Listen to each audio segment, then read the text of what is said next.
Why some countries had an easier road to the 2026 World Cup. Here's something that should make you a little angry. Some teams reached the World Cup by surviving a 2-year gauntlet against actual football giants. Other teams basically had to show up, not lose to their neighbours, and collect a plane ticket. Same tournament, same trophy. Wildly different difficulty settings. And no, this isn't a conspiracy. It's just math, geography, and a decision FIFA made years ago that quietly rewrote the rules of fairness in international football. By the end of this, you'll understand exactly why Brazil sweated more than some nations you've never heard of, and why that's actually working exactly as designed. Let's start with a number that changed everything, 48. For the last several tournaments, only 32 teams made the World Cup. That meant every single confederation had to fight hard for a tiny number of spots. Brutal. Unforgiving. Painful to watch if you supported a smaller country. Then FIFA expanded the tournament to 48 teams. That's 16 more spots than before. In theory, that should just mean more good teams qualify. In practice, it means something much more interesting.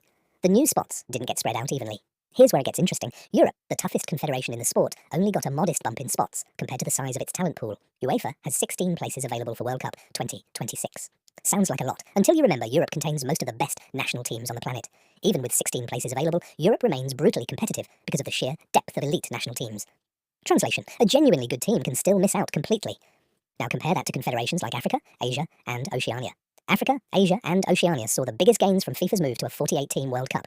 These regions used to have painfully few spots for a lot of countries. Now they have noticeably more. Oceania may have benefited the most structurally after receiving a guaranteed World Cup berth for the first time. That's huge. An entire confederation that used to need a miracle just to sniff a playoff now gets a guaranteed seat at the table. You know the type of headline this creates. Minnow qualifies for first time ever, and 2026 delivered plenty of them. This sounds simple, it isn't. Just because a region got more spots doesn't mean every team in that region suddenly has it easy. It means the bar moved differently, depending on where you happen to be born, football-wise. A team ranked, say, 40th in the world might be fighting for survival in Europe's qualifying bracket, while a similarly ranked team somewhere else strolls into a group stage where it only needs to beat 2 or 3 weaker neighbours to lock in a ticket. That's the real story here. The road to the World Cup isn't one road, it's 6 completely different roads, built by 6 different confederations, with 6 different traffic levels.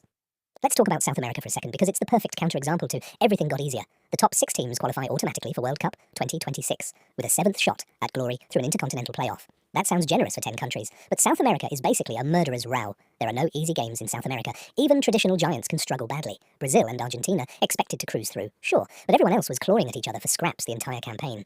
Compare that chaos to a region where one dominant team can roll through a group stage against 3 opponents who, respectfully, are not built for this level. Same destination, wildly different difficulty curve, and then there's the host country loophole, which honestly might be the single biggest easy mode switch in this entire story.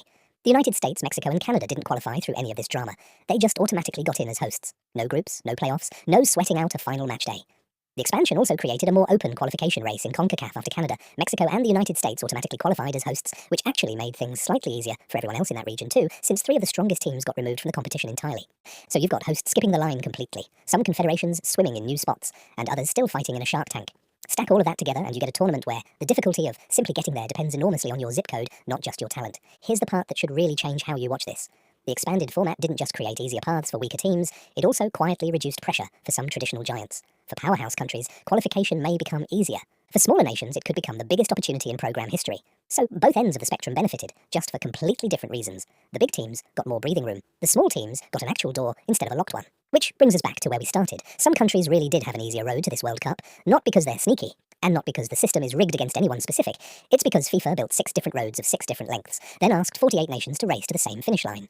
The smaller countries who made it shouldn't be dismissed for having an easier path.